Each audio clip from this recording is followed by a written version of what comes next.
आप देख रहे हैं मॉर्निंग प्राइम। राजस्थान की बाड़मेर जैसलमेर लोकसभा सीट पर इन दिनों एक इंडिपेंडेंट कैंडिडेट है, बेहद चर्चा में है। नाम है रविंद्र सिंह भाटी। और आपको बता दें चर्चा की वजह क्या है। इनकी जो सभाएं हैं वहां लोगों की भारी भीड़ उमड़ती है।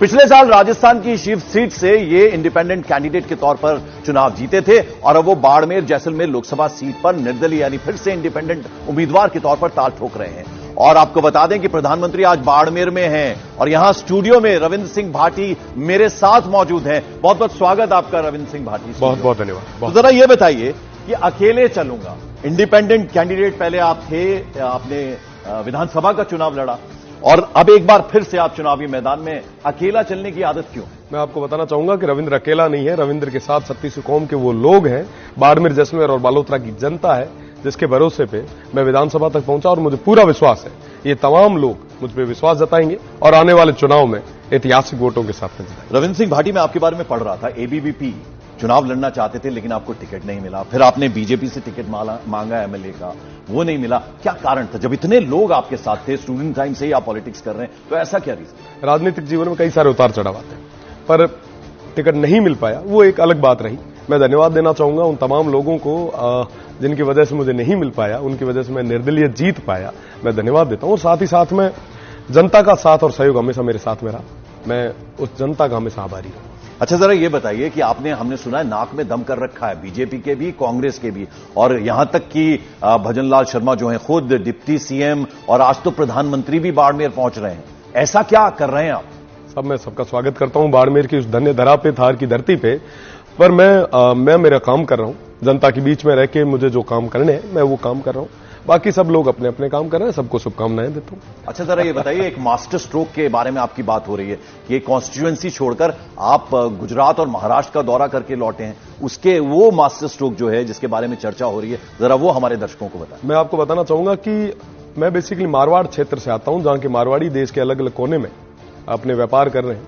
मैं उन तमाम भाइयों से आशीर्वाद लेने के लिए गया था। मैं सूरत, अहमदाबाद, पुणे, हैदराबाद, बेंगलोर, चेन्नई, इन तमाम लोगों से ये अपील करने गया था कि बदलते हुए बाड़मेर के लिए आप सभी को आगे आना होगा।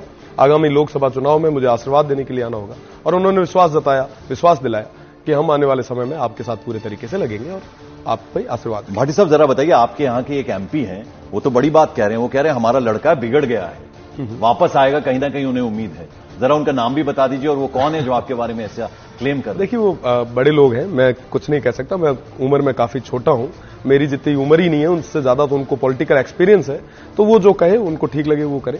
मैं मेरा काम कर रहा हूं, आने वाले समय में जनता का आशीर्वाद के साथ में मैं जल्द ही आप सभी के बीच। अच्छा, जरा ये भी बताइए कि अगर चुनाव जीत गए तो क्या पाला बदल भी सकते हैं, आप कहीं जा सकते हैं? इस तरह की भी आपके बारे में कहा जा रहा है कि ऐसा नहीं है, आखिरी लम्हे पर, आखिरी मोमेंट पर आप कुछ कदम उठा सकते हैं उस तरह? मैं आपको बताना चाहूंगा कि हमेशा जनता का जो आदेश रहा है वो मेरे लिए सर्वोपरि रहा है। आने वाले समय में भी जो जनता का आदेश रहेगा, रविंद्र उस पर खरा उतरेगा। अच्छा, तो ये बताइए ना कि ऐसी क्या नाराजगी है? हमने ये भी सुना कि अशोक गहलोत की भी नाक में दम करके रखा था, 70% रिजर्वेशन की आपने बात लगातार उनको चैन से सोने नहीं दिया। तो कांग्रेस में आपको ऐसी क्या लगता है कि आपने कांग्रेस का दामन नहीं थामा? और बीजेपी, चूंकि आप पहले आना चाहते थे, कोशिश भी आपने की, अपने स्टूडेंट दौर में किया, लेकिन इंडिपेंडेंट आप जीते और फिर से आप जब एमएलए बने तो इंडिपेंडेंट जीते, तो क्या नाराजगी थी कुछ? नहीं, ऐसी कोई नाराजगी नहीं थी। मैं पहले विद्यार्थी परिषद का कार्यकर्ता था, बीजेपी ज्वाइन की, कई राजनीतिक वो परिस्थितियां रही जिसकी वजह से टिकट नहीं मिल पाया, पर मुझे पूरा भरोसा आने वाले समय में सबका आशीर्वाद रहेगा। और रही बात अशोक गहलोत साहब की, वो विश्वविद्यालय से निकले हुए हमारे छात्र नेता भी रहे हैं और साथ ही साथ सूबे के मुखिया थे, तो जाहिर सी बात थी हम हमारी डिमांड्स लेके सूबे के मुखिया के पास नहीं जाएंगे तो किसके पास जाएंगे। और उस समय पेपर लीक से लेके और कई सारी ऐसी घटनाएं हुई। फीस का एक बहुत बड़ा मूवमेंट स्टूडेंट टाइम में जब मैं अध्यक्ष था तो हुआ, उस समय मुख्यमंत्री जी अशोक गहलोत साहब थे, तो हमने हमारा काम किया, वो अपना काम कर रहे थे। अच्छा, ये बताइए जरा, आज कुछ इस तरह की अटकलें, मानवेंद्र सिंह जो हैं वो बीजेपी में शामिल हो सकते हैं, तो आपको लगता है उससे कहीं ना कहीं चुनाव में प्रभाव पड़ेगा, आप पर कुछ किसी तरह का प्रभाव पड़ेगा? वो मेरे बड़े भाई हैं और उनका जो भी निर्णय रहेगा निजी निर्णय है, वो कुछ भी करें, हमेशा हमारी शुभकामनाएं उनके साथ रहें। तो ये बताइए ना रविंद्र सिंह भाटी जी कि जब सब भाई हैं, जब किसी तरह की कोई नाराजगी नहीं, आप कह रहे हैं कि अशोक गहलोत भी आपके बड़े हैं, प्रधानमंत्री का स्वागत है बाड़मेर में, आप ये कह रहे हैं, तो नहीं लगता आपको कि अगर किसी पार्टी से आप चुनाव लड़ते हैं तो ज्यादा बल मिलता है और ज्यादा आप काम कर पाएंगे? इंडिपेंडेंट जो है, कहीं ना कहीं अकेले तो है ना? मैं अकेला नहीं हूं, मैं वापस उसी बात को दोहराऊंगा कि मेरे साथ में वो तमाम जनता है। और साथ ही साथ मैं बताना चाहूंगा कि सदन के अंदर जहां एक तरफ पक्ष बैठता है, दूसरी तरफ विपक्ष, उनके बीच में अगर मजबूती से अगर बात रखना चाहो तो इंडिपेंडेंट रख सकता है। पक्ष और विपक्ष को एक हद तक कहीं ना कहीं रुकना पड़ सकता है, पर निर्दलीय मजबूती से बात रख सकता है। हर पार्टी का कोई ना कोई मैनिफेस्टो होता है, उसमें बड़ी बड़ी बातें, बड़े बड़े दावे किए जाते हैं और कुछ पार्टियां तो क्लेम भी करती हैं जब चुनाव आते हैं कि हमने ये वादे पूरे किए। आप किन किन मुद्दों को लेकर चल रहे हैं कि अगर आप एमपी बनते हैं, सांसद बनते हैं, तो किन किन मुद्दों को उठाएंगे, किन किन मुद्दों को लेकर काम करेंगे? मैं सबसे पहली चीज कि उस थार में, उस मरुस्थल में सबसे ज्यादा जरूरत आज के समय में पानी की है। जैसा आपने बताया कि 75% रिजर्वेशन उन यूथ के लिए जो वहां के लोकल है, उनको एम्प्लॉयमेंट के लिए, तो युवाओं के रोजगार के लिए, साथ ही साथ वो तमाम मूलभूत सुविधाएं जिनसे अभी तक हमारा थार वंचित है, वो तमाम चीजें उस जनता तक पहुंचाना, ये मेरा मैनिफेस्टो, मेरे उद्देश्य रहे। प्रधानमंत्री देखिए स्टार प्रचारक हैं बीजेपी के और जहां भी जाते हैं वो बाजी पलट कर रख देते हैं। उनका जो जादू की छड़ी है जब वो चलती है, तो कहीं ना कहीं डर है इस बात का कि जो युवा जब उनको सुनने आएंगे तो प्रधानमंत्री की बात में दम होता है। और हमने कई चुनावों में देखा और अब तो बीजेपी की सरकार भी है राजस्थान। मैं प्रधानमंत्री जी का स्वागत करता हूं, पर मुझे बाड़मेर, जैसलमेर और बालोतरा की जनता पे भरोसा है। वो इस बेटे पे विश्वास जताएंगे, इस भाई पे विश्वास जताएंगे और आने वाले समय में मुझे सेवा करने का मौका देंगे। तो आपको लगता है प्रधानमंत्री जिस तरह से देश पिछले 10 सालों में आगे बढ़ा है, बीजेपी बातें करती है, प्रधानमंत्री को लेकर बातें होती हैं और बहुत सारे काम हुए हैं बीजेपी के राज में, आप उससे एग्री करते हैं? कहीं ना कहीं देश के अंदर कई सारे बदलाव उन्होंने लाए हैं, इस चीज से कोई कौतूहल नहीं है, कोई डिनाई नहीं कर सकता। पर मैं अगर बात करूं बाड़मेर, जैसलमेर और विशेषकर बालोतरा, उस क्षेत्र की, उस थार की, उस पश्चिमी क्षेत्र की, तो वहां तक आज भी मूलभूत सुविधाएं नहीं पहुंची। चाहे पक्ष हो चाहे विपक्ष हो, सब बारी बारी से आए, पर हमारे लोगों की आवाज को हमेशा दबाया गया।